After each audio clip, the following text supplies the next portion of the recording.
Let's not even add the conspiracy of the AIDS virus.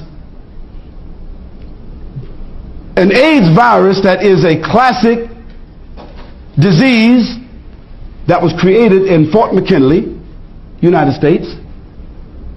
Fort McKinley, the AIDS virus, 63,000 gallons. A designer disease was created, 63,000 gallons of it in Fort McKinley,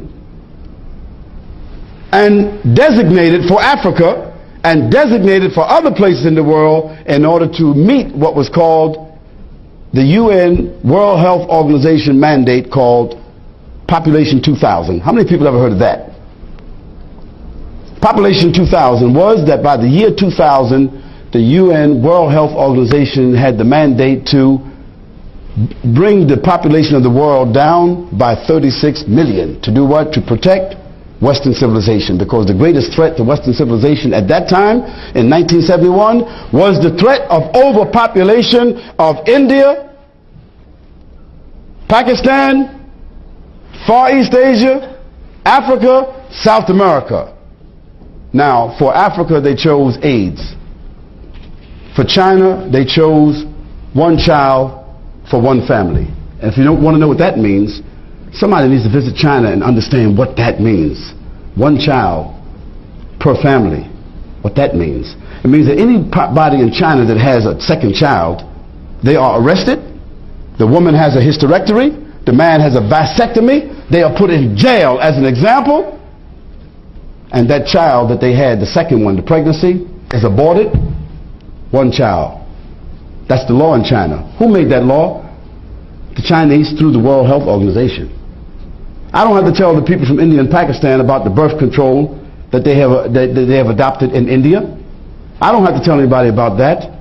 But the AIDS virus is killing right now. If you want to know, the AIDS virus is killing 8.7 million people per year.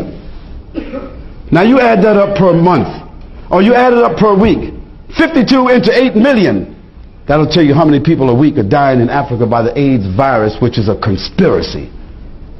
Go on the internet and put in your Google, into your search engine, put in there AIDS virus, and put in there smoking gun of AIDS, and see the evidence in the documents. You will be shocked. But most of us, we think that AIDS is in Africa because those are dirty people. They're sexually perversive. They're dirty people. Or we think it came from green monkeys. No. Missionaries from the World Health Organization and Christian groups went into Africa and inoculated people for diphtheria, malaria, yellow fever, and they put in the medicine the AIDS virus. Now, is that diabolical or isn't it? Well, it's the truth. And the smoking gun of AIDS came out in 1996 because in America we have something called the Freedom of Information Act, which means every 25 years what they do that we don't know about, they have to reveal it after 25 years. Now we know about it. This is what Khalid said, but people who study it know it very well.